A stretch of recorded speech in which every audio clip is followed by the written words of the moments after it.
कि तुम जैसे बैंक वाले पैसा देंगे, ये पैसा देंगे, वो कुछ लाख रुपए कि चैनल चलता रहे, ये लोग करते हैं। मैं छोटा सा एग्जांपल देता हूं। आदिल अहमद डर जो था, आदिल अहमद डर कौन था? वो कश्मीर का युवा था, कश्मीर का एक आतंकी था, कश्मीर का जैश ए मोहम्मद का था, जिसने पुलवामा का सुसाइड अटैक करा था। आदिल अहमद डर वो तो नहीं था पाकिस्तानी, वो तो लोकल था, लेकिन वहां पे उसको ऐसे ही प्लेटफॉर्म के थ्रू, इंटरनेट के थ्रू उसको रेडिकलाइज करा और उसको बोला कि भाई तू अपने आप को फाड़ दे। वो फाड़ गया। हमारे 40 भाई वीरगति को, जिसके बाद हमने बालाकोट की एयर स्ट्राइक्स करी थी और पाकिस्तान को सबक सिखाया था। तो ये सारी चीजें रेडिकलाइजेशन की होती हैं, आज से नहीं हो रही, कई समय से हो रही हैं। अब टेलीविजन चैनल उसका एक नया माध्यम, उनका FM है भाई साहब, FM रेडियो उनके अपने पेजेस हैं, उनके टेलीग्राम के चैनल्स हैं, उनकी वेबसाइट्स हैं, वो डार्क नेट पे अवेलेबल हैं, वो सब कुछ काम करते हैं। और सबसे बड़ी चीज सिर्फ ये नहीं कि वहां पे आम लोगों को, कश्मीर में लोगों को भड़काओ, कश्मीर में लोगों को रेडिकलाइज करो और कश्मीरियों को बोलो कि तुम ये कर दो। वो लोन वुल्फ अटैक्स होते हैं ना, ये भी तो लोन वुल्फ ही था जो करवा दिया इन लोगों ने। तो यही कर रहे हैं लोग। टीवी चैनल शुरू कर दिया गया, FM वहां पर काम कर रहा है और लोगों को रेडिकलाइज करने के लिए इंटरनेट से लेकर तमाम ये जो इस्तेमाल किया जा रहा है। मुझे ये लगता है कि वो लोग जिनके हाथों में, जो कहते हैं कि दुनिया के दादा हैं, जिन्होंने आइडेंटिफाई कर लिया ये गड़बड़ करने वाले लोग हैं, वो किस बात का इंतजार करते हैं? मगर इसमें एक चीज दिनेश आपने नोटिस की, सब में पाकिस्तान की डिनाइबिलिटी बनी हुई कि मैंने नहीं लॉन्च किया, मैंने कुछ नहीं किया। हाँ, क्यों सर, क्यों? स्टेट की जो डिनाइबिलिटी बनी हुई है, लेकिन हर तरह के धमाके, हर तरह के धमाके हो रहे हैं। स्टेट ने अपनी डिनाइबिलिटी बना के देखी। हम जो बात अभी आजकल करते हैं, हमें इनसे सीखना चाहिए। ये वाला तरीका, प्लॉजिबल डिनाइबिलिटी क्या है? हाँ, कैंप बन रहे हैं, अब कैंप में धमाके हुए सीरिया टाइप, हमें क्या पता, इन्हों की पता। तो वे अगर जब तक आप नहीं करेंगे, ये एक चीज सीखना, दुश्मन से सीखना चाहिए। मतलब आप ये कह रहे हैं कि पाकिस्तान में अज्ञात बंदूकधारियों को और एक्टिव होना चाहिए? बहुत एक्टिव होना चाहिए। बंदूक से काम नहीं चलेगा, अब धमाकों से काम चलेगा, क्योंकि कैंप बड़े बड़े हैं। मैं तो कह रहा हूँ पाकिस्तान के अंदर ही, जैसे लश्कर तैयबा है, आप एक दूसरा ग्रुप पाकिस्तान के अंदर खड़ा कर दीजिए तो पाकिस्तान को सॉर्ट आउट करे, अंदर ही लड़ मरे। क्योंकि पाकिस्तान में तो जज्बे वाली कौम है और हथियार इनका जेवर है। ये लोग खुद कहते हैं हथियार हमारा जेवर है, तो जेवर है तो वेरी गुड। आपको कुछ नहीं करना, आपको एक ग्रुप को फंड करना है जो पाकिस्तान के अंदर है। पाकिस्तान के अंदर आपने ग्रुप कर दिया और वो ग्रुप इनको ठोकता रहे 24 घंटे। No unknown gunman, known gunman होने दो इस बार, नोन। तो वहां पर चल तो रहा है, मतलब नुमाइश तो चलिए, जैसा आप कहते हैं कि डिस्प्ले करके लोग कहते हैं, तो TTP वगैरह डिस्प्ले कर तो रहे हैं कि जेवर पहनाने का मादा हम में है? नहीं, वो कह रहे हैं कि लेकिन TTP के जो ऑपरेशंस हैं, ठीक है ना, और TTP के जो ऑपरेशंस हैं वो खैबर पख्तूनख्वा में हैं। बलोच के ऑपरेशंस, BLA के ऑपरेशंस जो हैं, they are limited to generally, उसके बाहर भी हुए पर जनरली बलोचिस्तान में हैं। लेकिन पंजाब अभी तक महफूज है। और ये जितनी भी बदमाशियां होती हैं भारत के खिलाफ और दुनिया भर के खिलाफ, ये पाकिस्तानी पंजाब में होती हैं।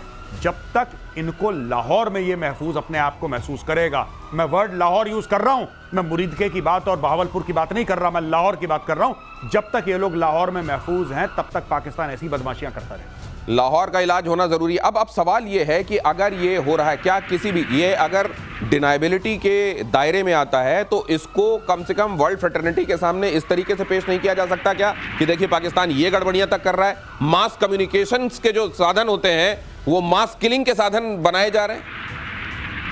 दिनेश, हम लोगों ने कितनी बार एविडेंस दिए हैं, 26/11 का एविडेंस। तो आप ये कह रहे हैं सर कि डिनाइबिलिटी हो ना हो, फर्क क्या पड़ता है पाकिस्तान को? फर्क कुछ नहीं पड़ता है। इसलिए आपको एविडेंस नहीं देना है, आपको जज बनना है, आपको फैसला देना है। लेकिन फैसला देकर जो आप कार्रवाई करेंगे, जो पॉज के टाइम में, वो ऐसी होनी चाहिए कि डिनाइबिलिटी आपकी भी स्टेट की बनी रहे। तो क्या इन लोगों के इलाज के संदर्भ में मेजर गौरव आर्य जी, डूरंड लाइन वाला मसला भी क्या एक बड़ा मसला है? बहुत बड़ा मसला है। क्या किया जा सकता है उसमें? और आपको पता हो ड्यूरंड लाइन की सबसे खूबसूरत बात क्या है? चाहे वो कम्युनिस्ट हो, नजीबुल्ला जैसा, चाहे इनका राजा हो, चाहे वो तालिबान हो, चाहे अहमद करजाई हो, कोई भी अफगान ड्यूरंड लाइन के इस तरफ वाला या उस तरफ वाला, पाकिस्तान वाला या अफगानिस्तान वाला, ये ड्यूरंड लाइन को नहीं मानते हैं। ये आपके लिए गोल्ड माइन है, गोल्ड माइन है आपके लिए। और मैं सिर्फ ड्यूरंड लाइन की क्यों बात कर रहा हूं? पाकिस्तान के अंदर इस्लाम के 72 फिरके हैं, 72 फिरके, और हर एक फिरका दूसरे को काफिर बोलता है। आपके लिए गोल्ड माइन है। बताइए, ये हाल है क्या? वो सारे के सारे मैक्सिमम लोग, मैक्सिमम, सॉरी माफी चाहूंगा, बीच में बोल रहा हूं, मैक्सिमम पाकिस्तानी बरेलवी हैं। बरेली कहां है? उत्तर प्रदेश में। कम पाकिस्तानी जो हैं वो देवबंदी हैं। देवबंद कहां है? सहारनपुर, उत्तर प्रदेश में। आपके पास इतना बड़ा मौका है, चाहें तो पाकिस्तान धू धू कर सकते हैं अगर आप चाहें तो। ये तार कहां से आप पकड़कर पूरे पाकिस्तान को हिला सकते हैं, ये प्रतिशोध इस बारे में लगातार बात कर रहा है। और अगली खबर देखिए, पाकिस्तान की मुनीर फौज पर एक और बड़ी आफत आ गई है।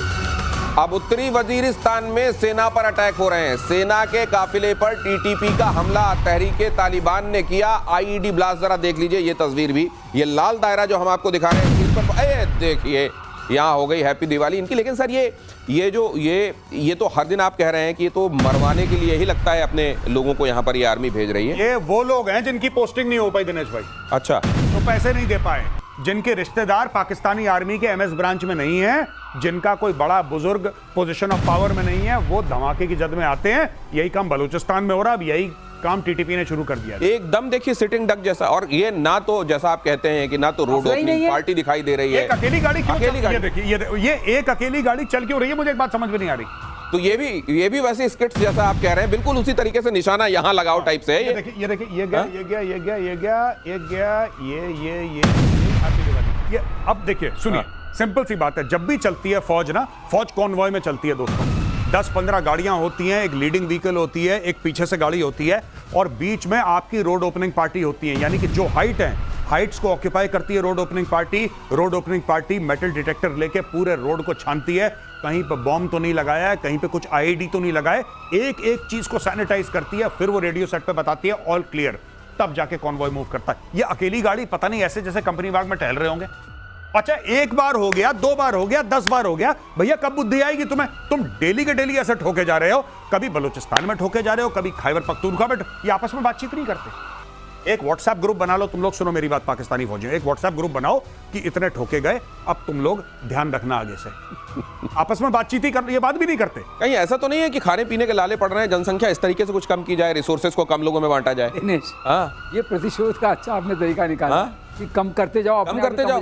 लेकिन खास बात है, ऑन अ सीरियस नोट, ये जिस तरह की आर्मी का मूवमेंट है, और मैं देख रहा हूँ, मैं तो एयरफोर्स से हूँ, मैं भी अचंभित। गौरव बिल्कुल ठीक बता रहे हैं, क्योंकि ये लगता है आइसोलेटेड, ये खुद ही लोन वुल्फ बन के जा रहे हैं।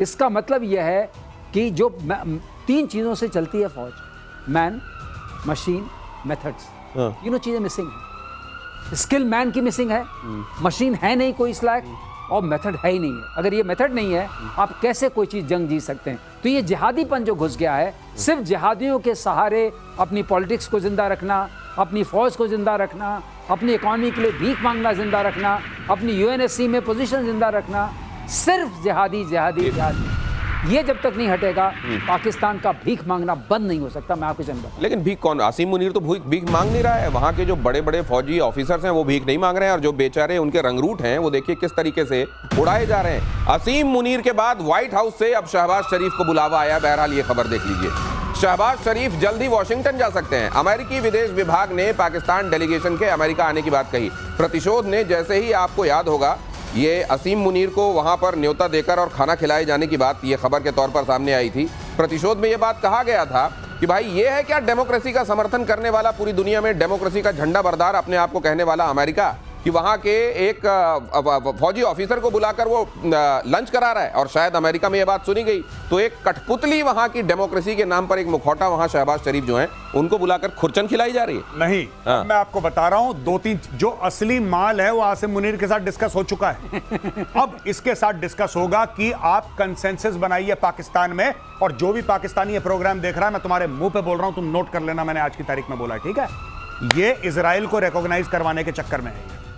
ये मैं आपको बता रहा हूं, ये इजराइल को, इनको धीरे से बोला जाएगा कि इजराइल के रिकॉग्निशन का प्रोसेस शुरू करो और इब्राहिम अकॉर्ड्स में तुम लोग शामिल हो जाओ, जिसको इब्राहिमी मुआहदे के तौर पे पाकिस्तान में, क्योंकि फिर इसमें जब आप इब्राहिमी बोलते हैं तो रिलीजियस ओवरटोन आ जाते हैं, उनको चूरन खिलाया जा रहा है। इब्राहिम अकॉर्ड्स का पार्ट बनो, ये अमेरिका प्रेशर डालना शुरू करे। मैं ये नहीं कह रहा कि ये सबके सामने रिवील हो जाएगा या कल उसका पार्ट बन जाएंगे, but this will happen. America will pressurise Pakistan to accept Israel, और ये लोग करेंगे सर के बल खड़े होकर। तो जो वहां के कट्टरपंथी उनको भी मंजूर होगा ये? गौरव ने क्या जबरदस्त बात की। अगर ये प्रेडिक्शन गौरव का सही आता है, तो ये पूरे इतने सालों की जो कहते हैं ना जो उम्मा वाली चक्कर है उसका क्या होगा, लेकिन ये बात हो सकती है। मैं भी इस बात को सुनने तो अगर सर ये दिमाग में इजराइल को ये रिकॉग्नाइज करते हैं तो वो देश जो अजरबैजान को सबसे पहले दौड़ के जाके रिकॉग्नाइज किया था वो इजराइल को रिकॉग्नाइज करेगा, कट्टरपंथी चुप बैठे रहेंगे वहां अंदर? अरे नहीं, बिल्कुल। आप सुनिए, मैं आपको एक बात बताता हूं। ये सारा उनको एक बात पता लग गई अमेरिकन को कि ये जो लाहौर पार्टी है पाकिस्तान की, इसको जहां पैसा दो वहां लेट जाती है। ये जमीन में कालीन बन जाते हैं। ओरिजिनल कालीन भैया यही है, ये जमीन पे लेट जाते हैं। जिसने डॉलर दिए ये जमीन पे कालीन बन जाते हैं। अब इनको ये बात पता है, जैसे मुनीर को खाना खिलाया तो मुनीर से कुछ लिया। मैं पाकिस्तानी हूं तो मैं बार बार कहता हूं, जब तुमसे गोरा हाथ मिलाता है तुम्हारे मुल्क में लाशें गिरती हैं। याद रखना, जब गोरे ने तुम्हें खाना खिलाया है, जब गोरे ने तुमसे हाथ मिलाया है, तब तुम्हारे यहां लाशें गिरी हैं। अब तुम देखना, अगर शहबाज शरीफ व्हाइट हाउस पहुंच जाता है, इसमें इजराइल वाला एंगल है, क्योंकि इसमें फौज का एंगल तो हो ही नहीं सकता। फौज का एंगल तो आसिम मुनीर के साथ डिस्कस हो चुका है, वो मैटर क्लोज्ड है। अब इसको बोलेंगे कि तुम करो। ये कालीन भैया के बाद अगली खबर देखिए। यूनाइटेड नेशन सिक्योरिटी काउंसिल की बैठक में भारत और पाकिस्तान में भिड़ंत। यूनाइटेड नेशन सिक्योरिटी काउंसिल की अध्यक्षता का बेजा फायदा उठा रहा है पाकिस्तान ने भारत पर आतंकवाद फैलाने का झूठा आरोप मढ़ा। भारतीय राजदूत ने यूनाइटेड नेशन सिक्योरिटी काउंसिल में खोली पाकिस्तान की पोल, पाकिस्तान को बताया आतंकवाद का सबसे बड़ा स्पॉन्सर देश। गजब बेशर्म और धूर्त देश है ये। बिल्कुल। और एक और मैं पाकिस्तानी कौम को मुबारकबाद पेश करना चाहता हूं। मुबारक हो आपको, अल्हम्दुलिल्लाह। इस साल यानी कि पिछले 12 महीने में आपने 26 अरब डॉलर का लोन लिया है। कॉन्ग्रेचुलेशंस। 26 अरब डॉलर खा गए ये लोग। भाई लोन जिसको मिलता है इसका मतलब कुछ उसकी हैसियत होती है। बिल्कुल। और आप ये बात नहीं समझ रहे हैं। हैसियत है ना, जमीन देने की हैसियत है, एयरपोर्ट देने की हैसियत है, जमीन और जमीर दोनों देने की हैसियत है। जमीन और जमीर का सौदा और दूसरों पर आरोप। देखिए वो देश जो पूरी दुनिया में, आप किसी को नींद से जगा के पूछिए कौन है आतंकवाद को पनपाने वाला देश, कोई भी नींद में बता देगा। वो देश कह रहा है भारत है आतंकवाद को पनपाने वाला और उसको आगे बढ़ाने वाला, पाकिस्तान कह रहा है। देखिए, और अमेरिका से झटके के बाद तुर्की ने यूनाइटेड किंगडम से मिलाया हाथ। यूरोफाइटर टाइफून खरीदने की तैयारी में तुर्की 40 फाइटर के लिए एमओयू साइन किए। अमेरिकी F-35 प्रोग्राम से बाहर हो चुका है तुर्की। मैं तो सोचता था कि वो भी मौसी का लड़का ही है यूके इस मामले में। अमेरिका का ये वहां जाके हथियार मांग रहा है, मिल जाएगा?